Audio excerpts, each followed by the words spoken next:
اس نافرمانی پر اللہ کہتے ہیں ثم عفونا عنکم من بعد ذلک، پھر ہم نے تم کو معاف کر دیا۔ اور علی رضی اللہ تعالیٰ عنہ سے کسی نے پوچھا آپ کو سب سے پیاری آیت کون سی لگتی ہے قرآن میں؟ وہ فرماتے ہیں وما اصابکم من مصیبت فبما کسبت ایدیکم ویعفو عن کثیر، یہ والی آیت مجھے پیاری لگتی ہے۔ انہوں نے کہا کیوں جی؟ کہا اللہ فرماتے ہیں اللہ نے مصیبت آنے کا، کسی بندے پہ فتنہ آنے کی وجہ بیان کر دی، فرمایا کہ جو تم پہ مصیبتیں آتی ہیں، تنگیاں آتی ہیں، وہ تمہارے اپنے گناہوں کا نتیجہ ہوتا ہے۔ تم پہ کوئی مصیبت آئی، تنگی آئی، تمہاری اپنے گناہوں کا نتیجہ ہے، لیکن وَيَعْفُو عَنْ كَثِيرٍ، بہت سارے گناہوں کو، بہت ساری برائیوں کو اللہ ویسے ہی معاف کر دیتا ہے، ان کا نیگیٹو امپیکٹ تمہاری لائف میں ہونے نہیں دیتے اللہ۔ یہ آج مجھے بڑی پہلی تو سر معاف کرنا ایک پہلی قسم یہ ہے۔ امام زین العابدین وہ ایک جگہ پہ وضو کر رہے ہیں اپنے گھر میں، ان کی لونڈی ان کے لیے پانی لے کے آئی، ہاتھ میں اس نے لوٹا پکڑا ہوا، اس کو ٹھوکر لگی تو وہ پانی گر گیا ان کے کپڑوں پہ۔ اب ریاکشن کیا ہوگا؟ ہمارے جیسا بندہ ہوتا اس کی شامت آ جاتی، لیکن کیا کہتے ہیں انہوں نے بھی اسی طرح بتقاضۂ بشریت فطری چیز ہے، غصے سے اس کی طرف دیکھا، تم نے کیا کیا میرے ساتھ؟ میں نے نماز پڑھنے جانا میں نے، تو اس لونڈی نے ترکیب سوچی اور فوراً آیت پڑھنی شروع کر دی، یہ والی والعافین عن الناس واللہ یحب المحسنین، کہنے لگے جاؤ میں نے تجھے معاف کیا۔ تو یہ ایک طرح کا معاف کرنا ہوتا ہے کہ کسی نے نافرمانی کی آپ کے ساتھ کوئی مس بہیو کیا، آپ معاف کر دیں، ایک یہ معاف کرنا۔ دوسرا معاف کرنا یہ ہوتا ہے کہ کسی بندے کی طرف آپ کا کوئی مالی کوئی چیز ہے یا کوئی اس طرح کی آپ کی ملکیت میں کوئی چیز تھی کسی کے بندے کی طرف ہے، لیکن وہ دینے سے قاصر ہے، جس طرح کی قرض کا معاملہ ہے، وہ آپ کو واپس کرنے سے قاصر ہے، اور آپ اللہ کی رضا کے لیے اس کو معاف کر دیں، وہ چھوڑ دیں، ترک کر دیں، یہ بھی ایک طرح کا معاف کرنا ہوتا ہے۔ قرآن مجید میں اللہ فرماتے ہیں وَإِن طَلَّقْتُمُوهُنَّ مِن قَبْلِ أَن تَمَسُّوهُنَّ فَمَا لَكُمْ عَلَيْهِنَّ مِنْ عِدَّةٍ تَعْتَدُّونَهَا، اللہ فرماتے ہیں نکاح ہوا، حق مہر طے ہوا، اور ابھی میاں بیوی کی آپس میں کوئی تعلق نہیں بنا کہ طلاق ہو جاتی ہے، اس صورت میں جو حق مہر طے ہوا تھا مرد کے ذمے ہوتا ہے کہ اس نے آدھا حق مہر بیوی کو دینا ہوتا ہے۔ ابھی تعلق قائم نہیں ہوا، طلاق ہو چکی ہے، لیکن آدھا حق مہر دینا ہوتا ہے۔ لیکن اس صورت میں اللہ نے لڑکی والوں سے کہا إِلَّا أَن يَعْفُونَ أَوْ يَعْفُوَ الَّذِي بِيَدِهِ عُقْدَةُ النِّكَاحِ، کہ لڑکی والے اگر معاف کر دیں کہ جو آدھا حق مہر ہمیں آتا ہے وہ ہمیں نہ دو، تو رشتے ختم ہو چکا، وہ تم رکھ لو، کوئی بات نہیں۔ تو اللہ فرماتے ہیں اگر تم معاف کر دو گے وَأَن تَعْفُوا أَقْرَبُ لِلتَّقْوَىٰ، تو معاف کرنا تقویٰ کے زیادہ قریب ہے، تمہاری روحانی کیفیت مضبوط ہوگی، تمہارا تقویٰ جو ہے وہ کہ تازہ ہوگا، ایمان مضبوط ہوگا تمہارا اگر تم معاف کرو گے۔ اور یہ وَأَن تَعْفُوا أَقْرَبُ لِلتَّقْوَىٰ، یہ سٹیٹمنٹ اتنی آفاقی ہے اور جامع ہے کہ زندگی کے ہر پلیٹ فارم پہ، ہر موڑ پہ یہ چلتی ہے۔ یہ کسی موقع پر اگر جھگڑا ہے، جائیداد کا جھگڑا ہے، نبی اسلام نے فرمایا انا زعیم ببیت فی ربض الجنہ لمن ترک المراء وان کان محقا، جو بندہ حق پہ ہونے کے باوجود جھگڑا چھوڑ دیتا ہے نا، دنیا کے اندر جائیداد کا اس طرح کو جھگڑا بن جائے اور چھوڑ دے، فتنہ نہ بپا کرے، نبی اسلام نے فرمایا میں اس کو جنت کے بالا خانوں میں گھر کی جو ہے وہ گارنٹی دیتا ہوں۔ جو بندہ جھگڑا چھوڑ دے، یہ ہے معاف کرنا۔ آج کل ہوتا کیا ہے، جائیداد کی تقسیم کی باری آتی ہے تو ہمیں اپنی بہنیں دشمن لگنا شروع ہو جاتی ہیں۔ جب وہ اپنی جائیداد کا مطالبہ کرتی ہیں تو بعض لوگ پھر کہنا شروع ہو جاتے ہیں بہنیں اگر تو نے حصہ لینا ہے نا تو پھر آج کے بعد ہمارا منہ نہ دیکھی، نہ یہاں آئی ہمارے پاس۔ ایسے ہی ہوتا ہے، آپ جانتے ہیں، وہ بہن کہتی ہے کہیں میں اپنے ماں باپ کے گھر میں آنے سے نہ رہ جاؤں، وہ چھوڑ دیتی کل رکھو تم، تو یقین مانیے اس کو اس چھوڑنے کی وجہ سے اللہ اس پہ کتنا خوش ہوتے ہیں اور کتنا اس کے لیے جنت میں اللہ رب العزت اس کے لیے جو ہے وہ باغات تیار کرتے ہیں، آپ امیجن نہیں کر سکتے۔ تو یہ معاف کرنا دو طرح کا، ایک یہ معاف کرنا ہوتا ہے، اور نبی علیہ الصلوۃ والسلام نے فرمایا تھا من نفس عن غریم او محا عنہ کان فی ذل عرشہ، جو بندہ کسی مقروض بندے کا قرض معاف کر دیتا ہے یا اس کو ڈھیل دے دیتا ہے، اللہ رب العزت اس بندے کو قیامت کے دن اپنے عرش عظیم کا سایہ دیتے ہیں۔ آپ کسی کو صدقہ کرتے ہیں، آپ نے ڈونیٹ کیا، کوئی چیریٹی کی، زکوٰۃ دی آپ کو، اس کا آپ کو اجر ملے گا 10 گنا کے حساب سے۔ ذرا باریکی کو سمجھیے گا، صدقہ کرنے کا اجر 10 گنا کے حساب سے ملتا ہے آپ کو۔ لیکن اگر آپ نے کسی بندے کو قرض دیا نا تو آپ کو 18 گنا کے حساب سے اجر ملتا ہے، اجر بڑھ جاتا ہے۔ حالانکہ صدقہ آپ نے کیا وہ آپ نے واپس نہیں لینا، لیکن قرض آپ نے دیا وہ آپ نے واپس بھی لینا ہے، لیکن قرض دینے کا اتنا اجر ہے۔ اچھا ایک اور بات، اگر آپ نے قرض کی واپسی کی مدت طے کی، 1 ماہ کے بعد سر آپ نے مجھے واپس کرنا ہے، وہ مدت آ گئی اور آپ اس کے پاس جاتے ہیں وہ واپس نہیں کر پا رہا، آپ ڈیل دے دیتے ہیں، چلو کوئی بات نہیں اگلے مہینے کر دیں، اس سے اگلے مہینے واپس کر دیں۔ جتنی آپ ڈیل دیتے جائیں گے اتنے آپ کے نامہ اعمال میں صدقے لکھتے جائیں گے۔ اور اگر آپ بالکل ہی معاف کر دیں، وہ آپ کو پتہ ہے وہ نہیں دے سکتا، تو اللہ فرماتے ہیں قیامت کے دن وہ اللہ کی عرش عظیم کے سایہ کے نیچے کھڑا ہو۔ یہ ہے معاف کرنا۔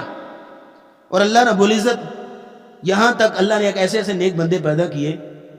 ابو الیسر رضی اللہ تعالیٰ عنہ صحابی رسول ہیں، جب انہوں نے یہ بات نبی اسلام کی زبان سے سنی، یہ حدیث انہوں نے سنی، تو لو جی انہوں نے اپنی زندگی کا کاروبار اور بزنس یہ بنا لیا۔ ایک رجسٹر لیا انہوں نے کہا مجھے مال تو اللہ نے بڑا دیا ہوا ہے، گزران اپنا چل رہا ہے۔ رجسٹر لیا، کسی کو کوئی ضرورت مند ہے اس کو قرضہ دے دیا، کسی کے ذمے قرضہ تھا اتروا دیا، رجسٹر لے لیا، اس پہ لکھنا شروع کر دیا۔ ایک بندے کو قرضہ دیا، مدت آ گئی، واپسی کی، اس کے گھر میں گیا، نوک کیا اور وہ چھپ گیا۔ جیسے ہوتا نا، ایسے لوگ چھپ جاتے۔ نبی اسلام نے فرمایا ان العبد اذا غرم حدث کذب، جب انسان قرض لیتا ہے تو اس کے بعد جب بات کرنے کی باری آتی ہے، واپسی کی باری آتی ہے، تو جھوٹ بولتا ہے۔ تو اس نے کہہ دیا، بچے تو معصوم ہوتے ہیں نا، بچے کو کہہ دیا جاؤ بتاؤ پاپا گھر میں نہیں ہے، تو بچہ جا کے ویسے کہتا پاپا جی کہہ رہے پاپا گھر میں نہیں ہے۔ بچے تو معصوم ہوتے۔ اس بندے نے یہی طریقہ اپنایا، چھپ گیا، دروازہ کھٹکھٹایا، اس کو باہر نکالا، کہا کیا ہوا؟ کہا جی میں قرض ابھی نہیں دے سکتا۔ کہا ادھر لاؤ، جو کانٹریکٹ ہم نے سائن کیا تھا نا، تاریخ طے کی تھی، اس کو خود پھاڑا، کہا پھینک دیا، کہا میں نے تجھے معاف کیا۔ تو یہ یہاں تک انہوں نے اپنی زندگی کا شیوا بنا لیا۔ کسی دکان پہ جاتے، فلاں گلی میں کون سا بندہ ہے جو تجھ سے قرض لیتا ہے، تجھ سے ادھار جو ہے وہ سودا سولب لے کے جاتا ہے، تو اس کا جو پیسے تھے، جو مال تھا، اپنی جیب سے اس کو ادا کر دیا۔ تو یہ معاف کرنا 2 اعتبار سے ہوتا ہے، ایک معاف کرنا کسی کی غلطی کو، دوسرا معاف کرنا کہ آپ کسی انسان آپ کا مال جو ہے، آپ کی ملکیت جو ہے کسی انسان کے ذمے ہے، آپ اس کو جو ہے وہ آپ اس کو معاف کر دیتے ہیں۔ ایک یہ معاف کرنا اسی اعتبار سے بھی ہوتا ہے۔ دوسرا نقطہ آج کے خطبے کا یہ ہے کہ جب آپ معاف کرتے ہیں تو آپ کو اس کے ثمرات کیا ملتے ہیں، کون کون سے بینیفٹس اللہ آپ کو دیتے ہیں، اور ایک اعتبار سے کون کون سی ایسی مثالیں اور ایگزامپلز ملتی ہیں ہمیں صحابہ کی روشنی میں، ان کی زندگیوں کی روشنی میں، جو ہمیں بھی اس معاملے کے اندر موٹیویٹ کرتی ہیں، وہ آپ کے سامنے رکھتے ہیں۔ سب سے پہلی بات نوٹ کریں، حسن بصری رحمۃ اللہ علیہ کہا کرتے تھے افضل اخلاق المؤمن العفو، انسان کے افضل ترین اخلاق میں سے یہ ایک اخلاق ہے کہ وہ لوگوں کو معاف کرتا ہے۔ یہ انسان کا بڑا پن اور اس کی جو ہے وہ وسعت ظرفی ہے۔ اور نبی علیہ السلام نے فرمایا تھا افضل الایمان الصبر والسماحہ، سب سے افضل ترین درجہ جو ایمان کا ہے وہ 2 پوائنٹ، ایک ہے الصبر، اپنے آپ کو روک لینا، اور دوسرا السماحہ، السماحہ کا مطلب ہوتا ہے چھوڑ دینا۔ کسی نے کوئی غلطی کی، کسی نے آپ کی نافرمانی کی، کسی نے آپ کے ساتھ مس بہیو کیا، آپ اس کو چھوڑ دیں۔ الصبر والسماحہ آپ کے مومن ہونے کی سب سے بڑی دلیل یہ ہوتی ہے۔ اور نبی علیہ السلام نے فرمایا اگر انسان چاہتا ہے کہ اس کا دل قلب سلیم بنے، کیونکہ اللہ رب العزت فرماتے ہیں یوم لا ينفع مال ولا بنون الا من اتى الله بقلب سلیم، قیامت کا دن ہوگا، مال و دولت کام نہیں آئے گا، بیٹے کام نہیں آئیں گے، اس دن کام آئے گا جس کا دل سلامت ہوگا، قلب سلیم والا۔ تو نبی اسلام نے فرمایا اگر تمہارے ساتھ کوئی برا کرتا ہے اس کو معاف کر دو، اور اس طرح معافی کے جو کہ پیمانے تم تقسیم کرتے جاؤ تو اللہ رب العزت قیامت کے دن تمہیں قلب سلیم سے نوازے گا. جو انسان معاف کرتا ہے، اور معاف کرنا بھی ایک صدقہ ہوتا ہے. صدقہ کی 36 قسمیں ہیں، ان میں سے ایک قسم یہ ہے. صحابی نے کہا یا رسول اللہ میرے پاس تو کچھ نہیں، میں ایک اور چیز صدقہ کرتا ہوں. کیا کرتے ہو؟ فرماتے ہیں انا صدقت بعرضی من نالنی، میں اپنی عزت صدقہ کرتا ہوں. جو بندہ میری عزت پہ حرف اٹھاتا ہے، جو بندہ میری غیبت کرتا ہے، میں صبح سویرے کہتا ہوں یا اللہ میں نے ہر ایک کو معاف کیا، میں اپنی عزت کا صدقہ کرتا ہوں. اور نبی علیہ السلام نے فرمایا، بعض لوگ سمجھتے ہیں شاید عزت میں کمی آئے گی، نبی علیہ السلام نے فرمایا واللہ، اللہ کی قسم، ما نقص صدقۃ من مال، صدقہ کرنے سے مال کم نہیں ہوتا، بڑھتا ہے. اور آپ نے فرمایا وما زاد اللہ عبدا بعفو الا عزا، معاف کرنے سے اللہ رب العزت عزت میں اضافہ کرتے ہیں، اور اس کی ظرف میں اور اس کی رسپیکٹ میں لوگوں کے دلوں کے اندر یہ اضافہ ہوتا ہے. جو بندہ لوگوں کو معاف کرتا ہے، کسی نے آپ کے ساتھ مس بیہیو کیا، آپ نے بدلے سے اس کو گالی دے دی، عزت کہاں سے رہی؟ فرق کہاں سے رہا؟ جب آپ اس کو معاف کریں گے پھر آپ کی عزت بڑھے گی لوگوں کے درمیان.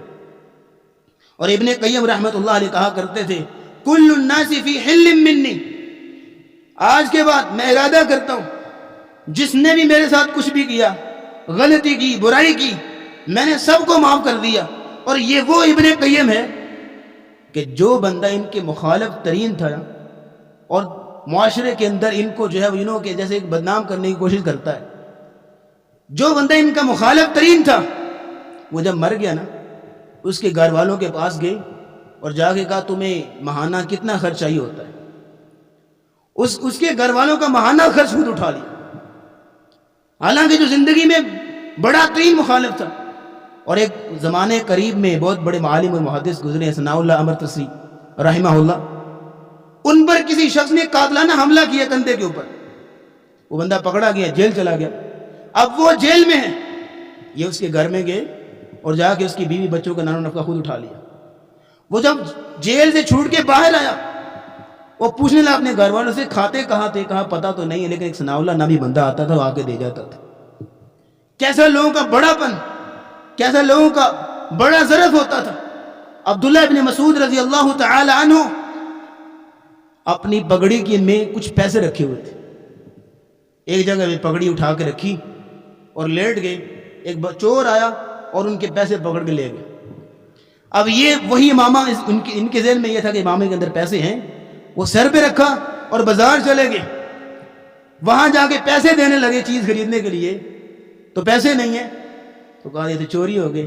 تو جو ساتھ والے تھے ساتھی، وہ کہنے لگے بد دعا کرنے لگے، اللہ کرے اس کا ہاتھ کاٹ جائے جس نے چوری کی ہے. تو یہ عبداللہ بن مسعود کہنے لگے نہ، ایسا نہ کہو، بلکہ اللہ سے ہاتھ اٹھا لیے، دعا کرنے لگے یا اللہ ان کان فی حاجہ فبارک لی فیہ، اگر اس کو ان پیسوں کی ضرورت تھی، ضرورت کی وجہ سے اس نے چوری کی، تو یا اللہ اس پیسوں میں اس کے لیے برکت ڈال دے. اور اگر وہ چور تھا، اس کو گناہ کی عادت تھی، اس نے گناہ کیا ہے، تو اس گناہ کو یا اللہ اس کا آخری گناہ بنا دے، آئندہ وہ زندگی میں کبھی چوری نہ کرے. کیسا بڑا پن، کیسا اعلیٰ ظرف. اور یہ عزت میں اضافہ ہوتا ہے جب انسان دوسروں کو معاف کرتا ہے. حضرت یوسف علیہ السلام کے ساتھ کیا کچھ نہیں کیا بھائیوں نے، ان کو تھپیڑے بھی مارے، ان کو کنویں میں بھی پھینکا، کس طرح ان کو جو ہے زد و کوب کیا تھا. لیکن جب تخت پہ بیٹھے تھے عزیز مصر بن کے اور ایجپٹ کے فائنانس منسٹر بن کے بیٹھے ہوئے تھے، تو پھر کیا کہا لا تثریب علیکم اليوم، جاؤ میں تمہیں آج کچھ بھی ملامت نہیں کرتا. ایک تو میں تم کو معاف کرتا ہوں، دوسرا یغفر اللہ لکم وہو ارحم الراحمین، میں دعا بھی کرتا ہوں اللہ بھی تمہیں معاف کرتا ہے. اور نبی علیہ السلام جب طائف کے اندر پتھر پڑے اور کیا کچھ نہیں کیا طائف والوں نے، جو نوجوان لڑکی آپ کے پیچھے لگا دی جو آپ کو پتھر مارتے تھے، اور آپ کی جوتی مبارک، آپ کے کپڑے خون سے جو لت پت ہو گئے. اس کے باوجود بھی جب پہاڑوں کا فرشتہ آیا اور آ کے کہنے لگا مجھے حکم دیجئے میں اس بستی کو جو ہے وہ دونوں پہاڑوں کے درمیان جو ہے پیس ڈالوں، اس وقت کیا کہا تھا؟ رب اغفر لی قومی فانہم لا یعلمون، یا اللہ میری امت کو معاف کر دے، مجھے جانتے نہیں. اس وقت بھی معافی کا پروانہ جاری کیا. فتح مکہ کے موقع پر اعلان کر دیا کہ آج کے بعد لا تثریب علیکم اليوم انتم الطلقاء، تم سب آزاد ہو. تو یہ معاف کرنا اور معافی کا پیغام جاری کرنا، یہ بڑے پن ہونے کی دلیل ہوتی ہے، یہ وسعت ظرفی ہوتی ہے. اور یہی انسان ہمیں درس دیتا ہے کہ انسان غلطیاں دو اعتبار سے کرتا ہے، ایک غلطی اللہ کے ساتھ، ایک غلطی بندوں کے ساتھ۔ جو بندوں کے ساتھ غلطی ہوتی ہے وہ یا تو میں غلطی کروں گا کسی کے ساتھ، یا کوئی میں غلطی کرے گا میرے ساتھ، دونوں صورتوں میں معافی۔ تم نے غلطی کی، تم معافی مانگو اس سے غلطی ہوئی، اس نے معافی نہیں بھی مانگی پھر بھی اس کو معاف کرو۔ نبی علیہ الصلوۃ والسلام ایک جگہ بیٹھے ہیں، ایک شخص آیا، آپ نے یوں گلے میں چادر ڈالی ہوئی ہے، ایک شخص آیا اور اس نے آ کے آپ کی چادر پکڑ کے اس کو بڑھ دینا شروع کر دیا۔ انس کہتے ہیں میں پاس بیٹھا ہوا تھا، اس بال دینے کے جو اثرات تھے میں نے آپ کی گردن پہ، آپ کے چہرہ سرخ ہو گیا، میں نے محسوس کی اس قدر سخت ترین، اور کہنے لگا اے محمد جو تیرے پاس مال ہے مجھے بھی دو۔ تو نبی اسلام حدیث کیا کہتی ہے، فضاحکا، آپ مسکرائے اور صحابی کو کہا جاؤ اس کو دے دو۔ اب کس قدر وہ بدتمیزی سے اور بد اخلاقی سے پیش آیا، اور نبی اسلام نے کس قدر اس کے ساتھ ریاکشن کیا اور کس قدر بیہیو کیا۔ تو یہ انسان کے بڑا ہونے کی دلیل ہوتی ہے۔ اور جو انسان معاف کرتا ہے ہر نیکی کا اجر اللہ نے بتایا ہوا ہے۔ قرآن پڑھنا بہت بڑا اجر ہے، 1 ارب پہ 10 نیکیاں، ایک لمیٹڈ اجر ہے۔ لیکن جو بندہ معاف کرتا ہے، اللہ فرماتے ہیں فمن عفا واصلح فاجرہ علی اللہ، جو بندہ معاف کر دے اس کا اجر اللہ کے ذمے، اللہ اپنی مرضی سے چاہے جتنا مرضی، کیونکہ یہ انسان اپنے دل کو قابو میں کر کے معاف کر رہا ہوتا ہے، یہ وسعت ظرفی کی دلیل ہوتی ہے اس کی۔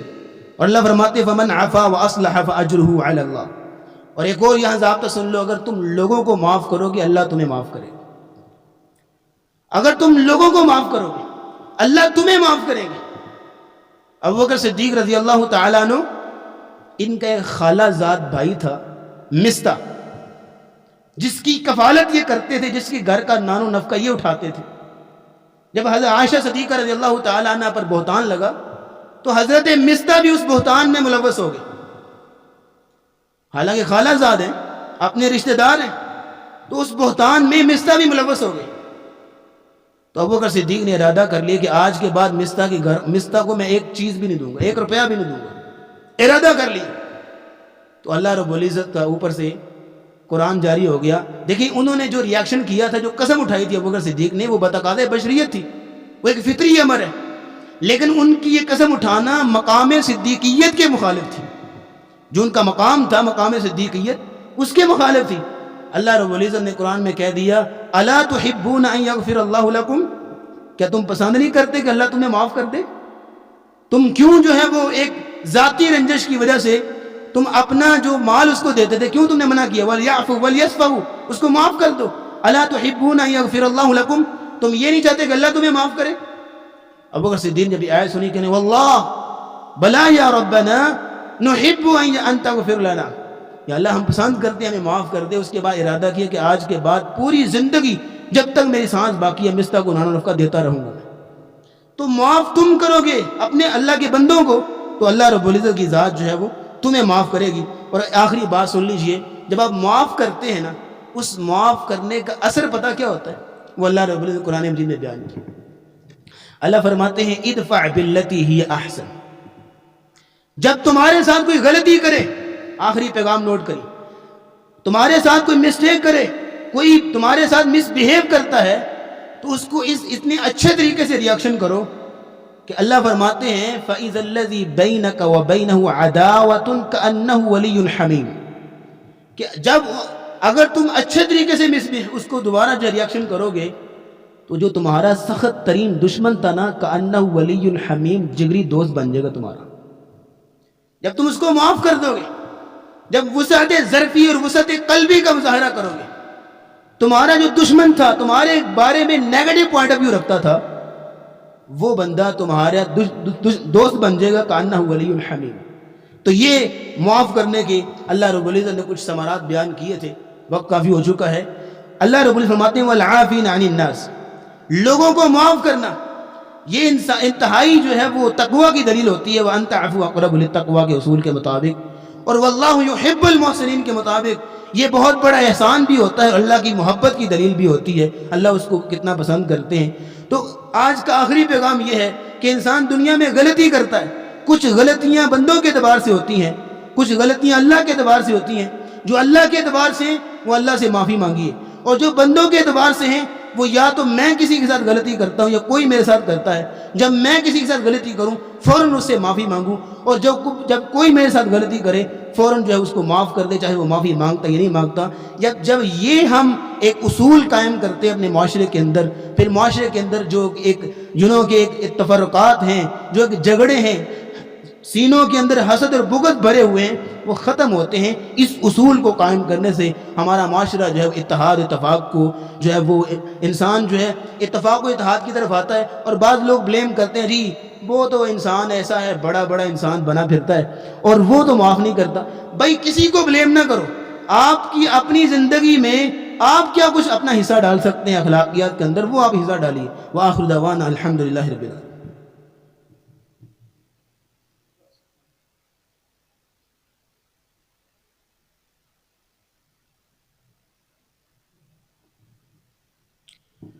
إن الحمد لله نحمده ونستعينه ونستغفره ونعوذ بالله من شرور أنفسنا ومن سيئات أعمالنا.